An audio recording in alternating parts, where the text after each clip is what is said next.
নমস্কাৰ বন্ধু বান্ধৱীসকল RJ job info YouTube চেনেলটোলৈ মই ৰাজাই আপোনালোকক সকলোকে পুনৰবাৰ স্বাগতম জনাইছোঁ। আগন্তুক হ'বলগীয়া ADRE আৰু আসাম পুলিচৰ এক্সামৰ বাবে খুবেই গুৰুত্বপূৰ্ণ 10টা কুৱেশ্যন লৈ আহিছোঁ। আশা কৰোঁ এই 10টা কুৱেশ্যন চাই আপোনালোকে ভাল পাব। এনেধৰণে 10টাকৈ কুৱেশ্যন লৈ মই আগতে এনেধৰণৰ ভিডিঅ'সমূহ বনাই ৰাখিছোঁ। যদি আপোনালোকে সেই ভিডিঅ'সমূহ চোৱা নাই, ভিডিঅ'ৰ তলতে ডেছক্ৰিপশ্যনতে তাৰ লিংকটো পাই যাব, তাত গৈ আপোনালোকে সেই ভিডিঅ'সমূহ চাই ল'ব পাৰিব। ইয়াৰ আগৰ ভিডিঅ'টোত দিয়া প্ৰশ্নটো হৈছে যে সানিয়া মিৰ্জাই কোনটো খেলৰ সৈতে সম্পৰ্কিত। ইয়াৰ অপশ্যনসমূহ হৈছে বেডমিণ্টন, টেবুল টেনিছ, ক্ৰিকেট আৰু টেনিছ। ইয়াৰ ভিতৰত শুদ্ধটো হৈছে অপশ্যন নম্বৰ ডি টেনিছ। আজি আমাৰ প্ৰথমটো প্ৰশ্ন হৈছে গেটৱে অফ ইণ্ডিয়া ক'ত অৱস্থিত। ইয়াৰ অপশ্যনসমূহ হৈছে পাটনা, লক্ষ্ণৌ, দিল্লী আৰু মুম্বাই।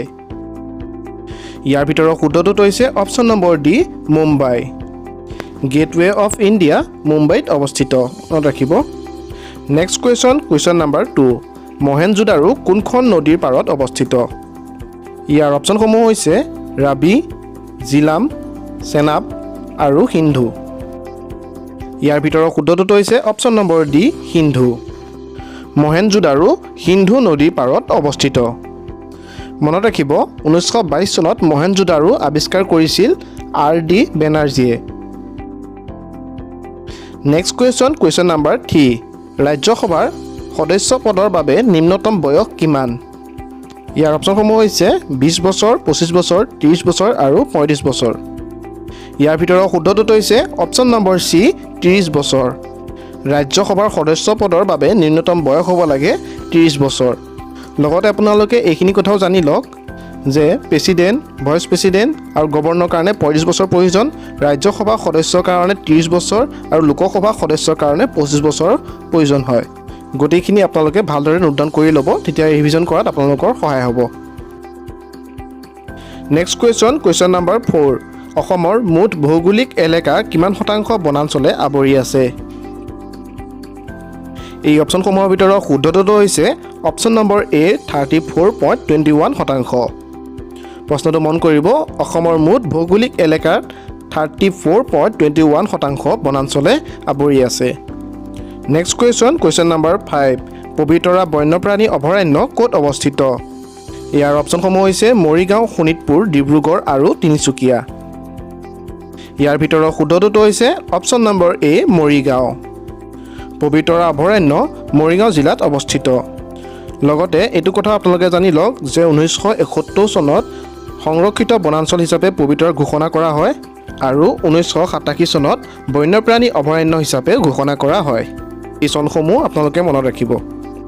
নেক্সট কুৱেশ্যন নম্বৰ 6, ভাৰতৰ স্বাধীনতাৰ সময়ত ভাৰতীয় জাতীয় কংগ্ৰেছৰ সভাপতি কোন আছিল। এই অপশ্যনসমূহৰ ভিতৰত শুদ্ধটো হৈছে option number B JB Kripalani. ভাৰতৰ স্বাধীনতাৰ সময়ত ভাৰতীয় জাতীয় কংগ্ৰেছ সভাপতি আছিলে JB Kripalani. Next question number 7, ভাৰতত ৰাষ্ট্ৰীয় ক্ৰীড়া দিৱস কেতিয়া উদযাপন কৰা হয়। ইয়াৰ অপশ্যনসমূহ হৈছে 29 আগষ্ট, 14 নৱেম্বৰ, 27 জুলাই আৰু 2 অক্টোবৰ। ইয়াৰ ভিতৰত শুদ্ধটো হৈছে অপশ্যন নম্বৰ এ 29 আগষ্ট। ভাৰতত ৰাষ্ট্ৰীয় ক্ৰীড়া দিৱস 29 আগষ্ট তাৰিখে পালন কৰা হয়। ভাৰতীয় ৰাষ্ট্ৰীয় ক্ৰীড়া দিৱস কিয় পালন কৰা হয়? বিখ্যাত হকী খেলুৱৈ মেজৰ ধ্যান চন্দৰ জন্মদিনটোক ৰাষ্ট্ৰীয় ক্ৰীড়া দিৱস হিচাপে পালন কৰা হয়। নেক্সট কুৱেশ্যন নম্বৰ 8, গুগলি কোনবিধ খেলত ব্যৱহাৰ কৰা শব্দ। ইয়াৰ অপশ্যনসমূহ হৈছে ফুটবল, ক্ৰিকেট, হকী আৰু ভলীবল। ইয়াৰ ভিতৰত শুদ্ধটো হৈছে অপশ্যন নম্বৰ বি ক্ৰিকেট। গুগলি ক্ৰিকেট খেলত ব্যৱহাৰ হোৱা এটা শব্দ। নেক্সট কুৱেশ্যন নম্বৰ 9, ভাৰতীয় অৰ্থনৈতিক সংস্কাৰৰ জনক বুলি কাক কোৱা হয়। এই অপশ্যনসমূহৰ ভিতৰত শুদ্ধটো হৈছে option number B PV Narasimha Rao. ভাৰতীয় অৰ্থনৈতিক সংস্কাৰৰ জনক বুলি PV নৰসিম্হা ৰাওক কোৱা হয়। নেক্সট কুৱেশ্যন নম্বৰ 10, ভাৰতৰ প্ৰথম নাগৰিক কোন।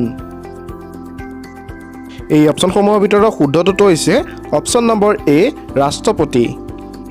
ভাৰতৰ প্ৰথম নাগৰিক হৈছে ৰাষ্ট্ৰপতি, মনত ৰাখিব।